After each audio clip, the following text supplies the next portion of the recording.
Hi, Mike DePung here, and I'm so happy that you're listening if you've clicked onto this video.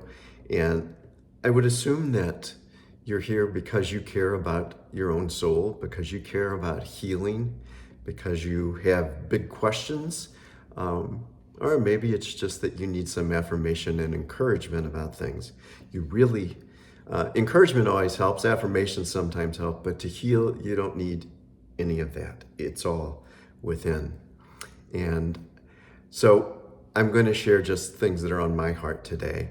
One of them begins with a haiku that I wrote for a book that I wrote called Martin, Maya, and Me. I think I've shown you this before. If you're interested in it, let me know, but that's not the reason for this video. Here's the haiku that I would like to read to you. Red, black, brown-fisted clouds clenched fire 500 years. Loosed, freedom thunders. Red, black, and brown-fisted clouds. For 500 years, they clenched fire, they burned.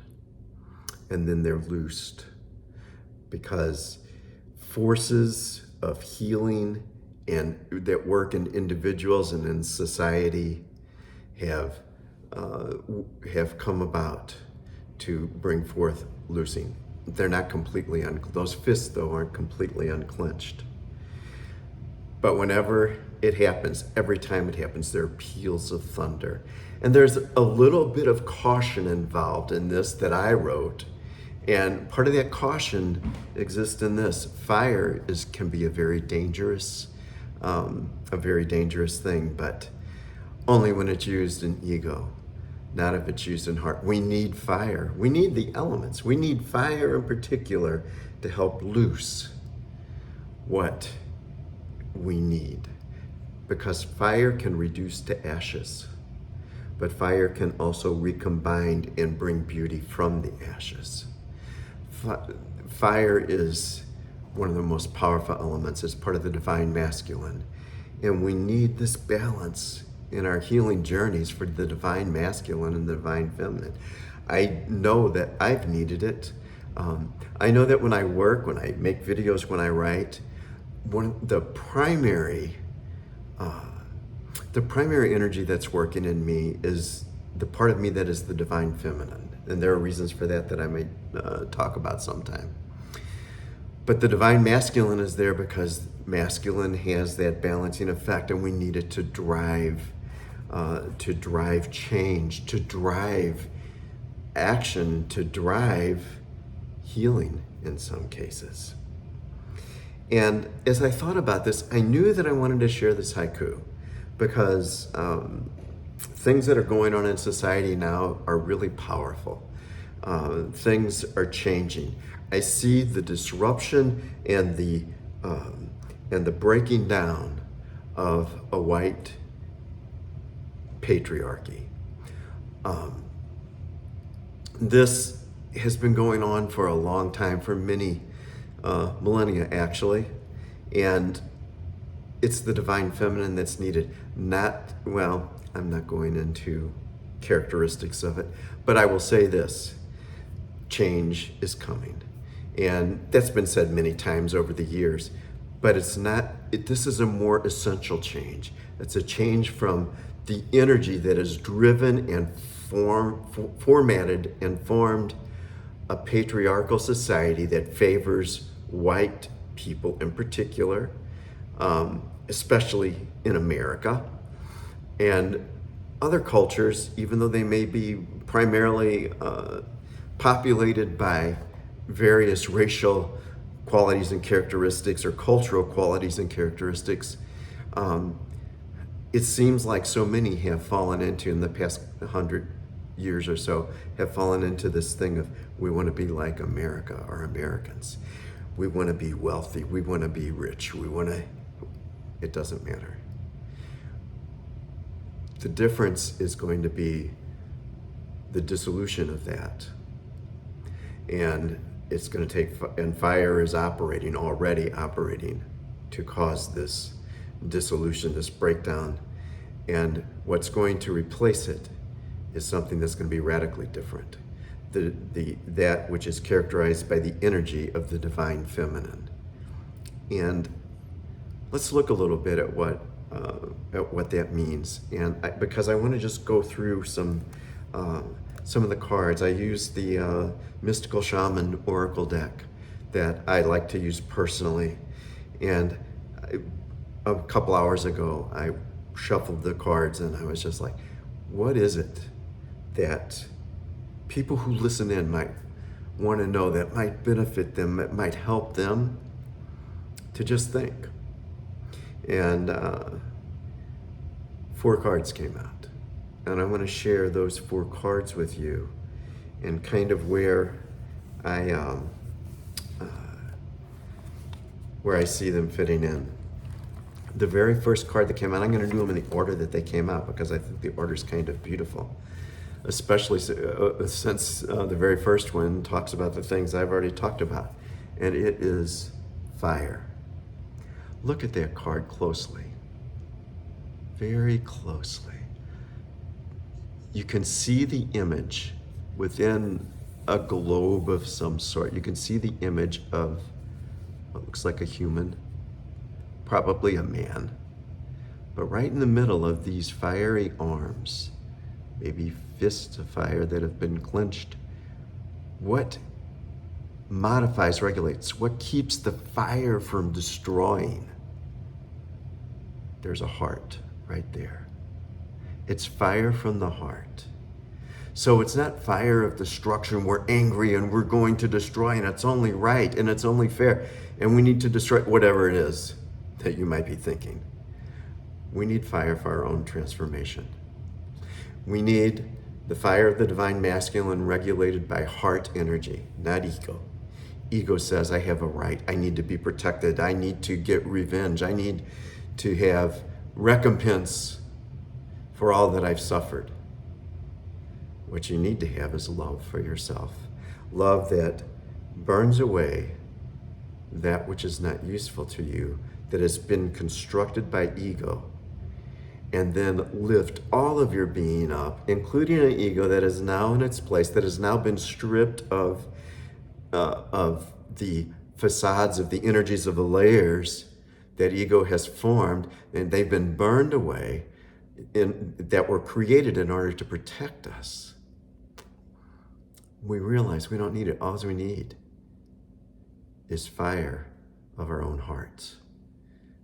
The fire of our own hearts. So you might be thinking about, hey, what do I need for my healing? Maybe you need to think, to look into a mirror and look into those eyes behind the eyes and see your own heart. Hear, listen. Tune into your own heart and let it burn, and let the desires burn, and let it burn away what's not useful. Let it burn away what just has no, that won't help.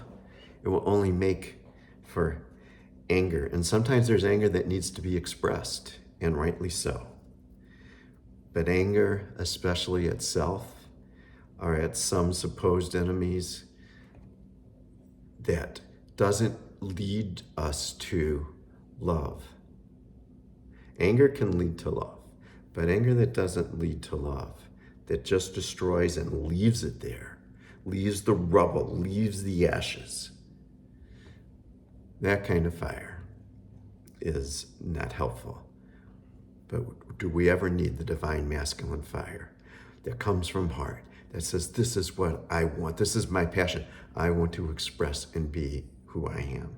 And we are all, as I've said many times, expressions of spirit incarnate. And so let's burn away everything that doesn't allow us to be that. So you want to be, if you're thinking about healing, what is it that moves you deeply? What is it that right now in the moment you see that you want to apply fire to, that you want to let the fire burn, maybe to remove some of the layers and facades? Maybe it is the fire of, I love this, I'm passionate about it, I want to be involved in this, doing it. That's the way you use it.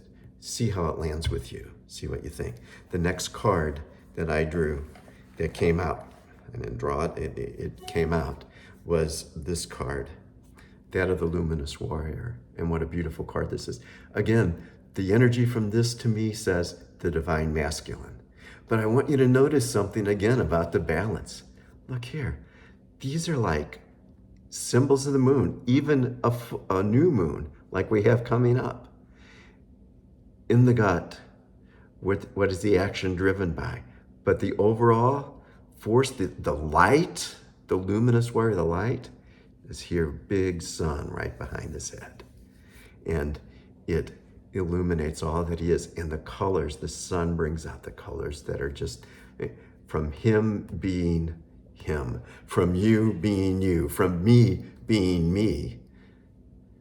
We have this opportunity to not wield a sword of destruction, but to wield the truth of being who we are, of expressing who we are. The Luminous Warrior knows self. I wrote a book, and it's an ebook, and it's called Superhero You, Discover Self, Create Purpose. It's not Discover Purpose. I purposely didn't title the book Discover Purpose. It's Create Purpose. And there's one purpose that kind of is common to all who've come to know and awaken to their heart energy, who have awakened to their divinity and want to step into it. And that's what healing is about. It's about stepping into our divinity from the traumas that have been created by ego. And nothing's perfect, and there's always a balance. So I'm not saying get rid of ego, because we don't want to do that. But we express self. That's our truth. What we wield, the weapon we wield, is not really a weapon, but just simply truth of being us, with a balance of the divine feminine and the divine masculine. You don't have to be what other people tell you you need to be or think you need to be. What other people think is right or proper or decorous. You don't need it. Be true to yourself with this divine masculine and feminine energies. We can shine brightly. That can drive us. The new moon is a time of creation. We've got one coming up this weekend.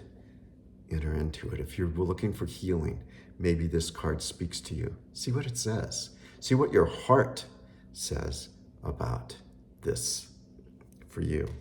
The third card that I drew is a very powerful card in ways. It's a card that, quite honestly, sometimes when I've had it come out, I'm like, I'm not so sure what it has to say to me. This time, in the order that it comes, the fire comes. What is the fire? It's fire that is of love, of heart.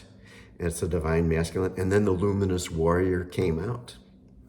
And it's the beauty of being self, of expressing self with a balance of divine feminine and masculine. And this is the next card that came out, the Time Master. And I was like, wow. This card, when I think about this, you look at, it's almost confusing when you look closely at it. Again, you see all kinds of symbols of light. You see fractal patterns. You see image of the sun there. Images of nature. This is a card of healing. This is a card of beauty in many ways. We have been taught, maybe not taught, maybe it's just been implied to us, and we've accepted it, that time somehow is an enemy, that time works against us. What a lie. That's an illusion. And I can say that because I sometimes I don't act like it, but it is. And you don't have to act like it either. You don't have to act like time is an enemy. Time is an illusion. Time says that the way society and the way people view time, they say that you have to do something. And sometimes in certain times, in certain ways, it's a linear progression. And when we think about when we think about it, that's fine. However, to somebody who has stepped into their own divinity and has entered into their own healing, I would like you to know this if you haven't thought about it before. Time is just a tool. To me, it's a tool for organizing our divinity and our infinite eternal natures here in the realm of our incarnation, here in the middle world. It's just a tool to organize ourselves here. That means it's not a rule. So there are some people whose primary hang-up about proceeding, about progressing in healing is, I didn't do this or that in the past. I passed up that opportunity. I didn't say this to a certain person. I passed it up. I could have done this. It doesn't matter because we are infinite. And time is just a tool. Doesn't matter if you're an old guy like me or if you're a very young person. What matters is to realize this is a tool. And within this incarnation, we can heal, we can express who we are, we can be the luminous warrior, no matter what age we are. We can burn with the fire of our passion and find ways to express it, create ways to express it, create any number of paths to live a purpose that we want to live, no matter what age we are. So this has all worked together in my mind. If you've entered into, and if I've entered into, the reality of the energies that these three cards carry, then the last card that I drew becomes a reality too. And it can be. And sometimes, maybe this is where you are. I don't know at what point anybody is in their healing. And not only that, I couldn't even say if we talked together personally, oh, this is where you are and this is where you need to go next. Nope, doesn't work like that. It's in here. It's your own heart. It's within. But when you heal, as within, so without. And here was the last card that I pulled that came to me today. I received it. The circle. How beautiful to me. How amazing. And again, it's the artist has done the hands and the different colors, and the circle speaks of the interconnectedness of all things. When we heal, we realize we are drawn into being individuals within the collective, the circle. We are drawn to be ourselves, but when we're being ourselves, it relates us to everybody else. It makes us more vital in terms of our joy. And that's why we want to heal. We want to enter into the joy. We came here to see, to experience joy and love and peace. And healing within causes us to enter into the collective, being ourselves, not being conformed, still being ourselves, whatever we are, whoever we are, and enjoying that interconnectedness. Whether everybody else does or not, we know it, and we can do it, and we can enjoy it. And so we enter into the circle. And that whole idea of time being a construct, when we enter into the reality of the circle, the past, the present, the future, it's all one. We are all interconnected. And the reality of that just leads me back to my little haiku that I wrote that heads the beginning of the book that I wrote. Red, black, brown-fisted clouds clenched fire 500 years. Loosed, freedom thunders. True freedom is freedom from an ego that says you have to be like this, an ego that says you have to conform to a society and a way of life that has been dictated by white patriarchy for 1,000 years or more. And we say, it doesn't matter what I look like. It doesn't matter. I am spirit incarnate. And the way I express that is unique to me. And there's beauty in that expression. There's beauty in healing. And so I hope today, or whenever it is that you listen to this, the words that I speak today, that the energies that I've shared, that they land somewhere with you. If they don't, fine. Ask your own heart what you need. But know that there is a fire that can burn within you, that can be regulated by your heart to just burn away those things that are not useful to you, and to transform you into whatever beauty you want to enter into. And that puts us into relationship with one another in a new, unique, more powerful way than ever. To be yourself, to be that luminous warrior within the circle. So I'm going to leave you with that, leave you with my love, leave you with peace. Until next time, bye.